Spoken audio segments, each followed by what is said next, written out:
मेरा नाम रोशन कुमार है। मैं CPS MA सेकेंड ईयर जेनू का छात्र हूँ। आज मैं आप सभी के सामने अपनी कुछ कविताएं सुनाने वाला हूँ। स्वागत। और वो कविता जो है कई सामाजिक सरोकारों को समेटे हुए है। और आप जानते हैं कि होली के रंगों की तरह ही हमारे जीवन के भी कई रंग हैं और समाज में भी जो है कई तरह के रंग हमें देखने को मिलते हैं।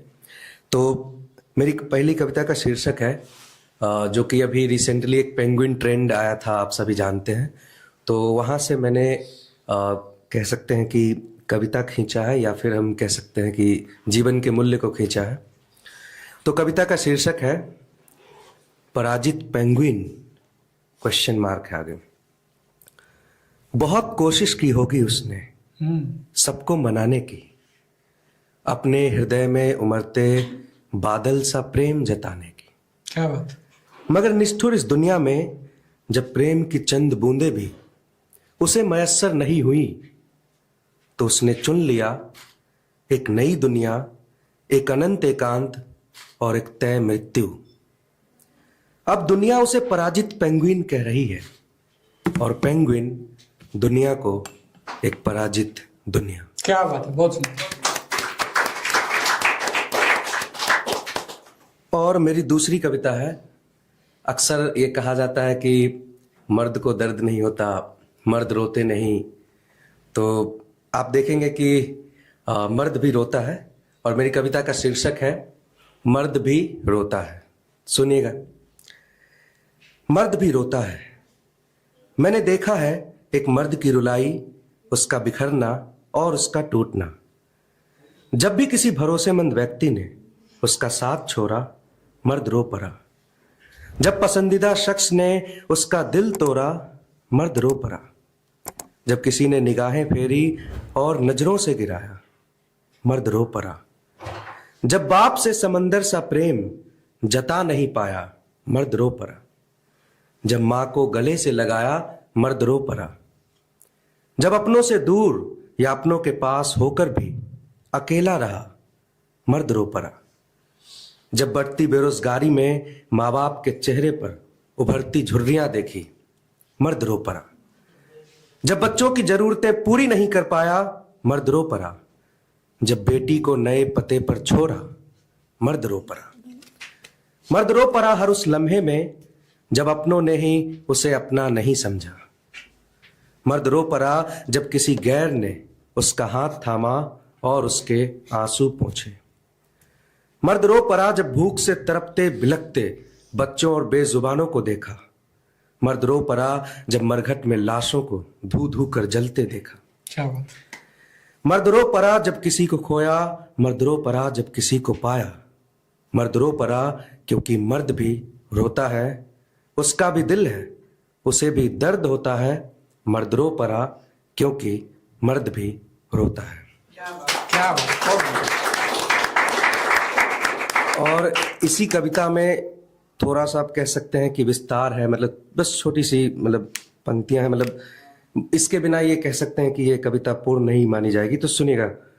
मर्द भी रोता है, बस उसकी रुलाई किसी घने अंधेरे या एकांत की तलाश में रहती है, जहां वह दुनिया से छुपा सके अपने गंगा जमुनी आंसू और अपना बेहिसाब दर्द।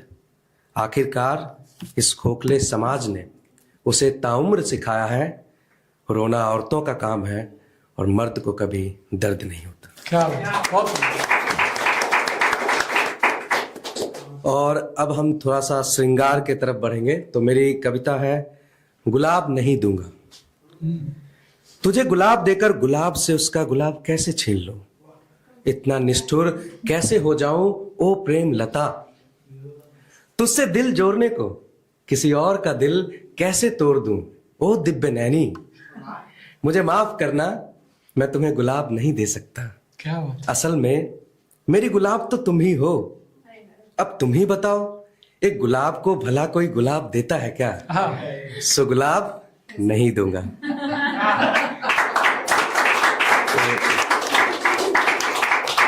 और अगली कविता देखिएगा, व्यर्थ गुलाब तोड़ना। तो सुनिएगा कि किसी गुलाब की खातिर एक गुलाब तोड़ लाया, पर गुलाब ने कहा मुझे गुलाब नहीं चाहिए। फिर टूटा हुआ गुलाब मुझ पर टूट पड़ा, कमबख्त बेमतलब मुझे क्यों तोड़ा। मैंने सहमते हुए कहा, इस भूल के लिए मुझे माफ कर दो प्रिय गुलाब। मुझे सचमुच नहीं पता था कि उस गुलाब के हाथ में किसी और का दिया गुलाब है। क्या बात। मुझे बिखरता देख टूटे गुलाब ने, मुझे बिखरता देख टूटे गुलाब ने मुझे माफ कर दिया, और मेरी आंखों में जमी काई को अपनी प्रेमिल पंखुड़ियों से पूरी तरह साफ कर क्या दिया। बात। और आखिरी छोटी छोटी दो कविताएं हैं, उसके बाद मैं अपना स्थान लूंगा। तो ये कविता का शीर्षक है कि देखो आसमां रो रहा है। देखो आसमां रो रहा है, आनन अश्रुओं से धो रहा है। अश्रुधारा बनकर बदरा वसुंधरा को भिगो रहा है। देखो आसमां रो रहा है, देखो आसमां रो रहा है। हृदय व्यथित मन चिंतित स्मृतियों का बोझ लिए जाने कितने गमों को ढो रहा है। देखो आसमां रो रहा है, देखो आसमां रो रहा है। क्षितिज के आभासी मिलन से उम्मीद की प्रेमिल फसल बो रहा है। देखो आसमां रो रहा है, देखो आसमां रो रहा है। जानता है वसुंधरा से मिलन असंभव है, फिर भी अश्रु गंगा में खुद को डुबो रहा है। देखो आसमां रो रहा है, देखो आसमां रो रहा है। बहुत बढ़िया। और आखिरी कविता की जा प्रेयसी प्रदेश। ये जो हवाई जहाज है उसको मैंने नाम दिया है, उसको जनरली उड़न खटोला भी कहते हैं लोग, मैंने उसको नाम दिया है प्रेम खटोला। स्वागत। तो सुनेंगे ये आखिरी कविता की जा प्रेयसी प्रदेश।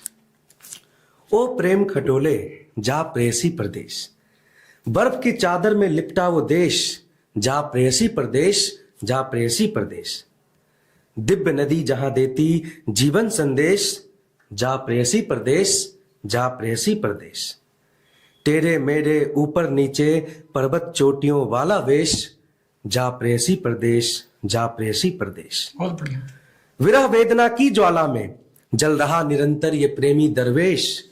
जा प्रेयसी प्रदेश, जा प्रेयसी प्रदेश। क्या बात। जिन गलियों से गुजरती हो, जिन गलियों से गुजरती हो, जिस बाग में टहलती हो, जिस निलय में वो रहती हो, ले आ वहां की यादें अशेष।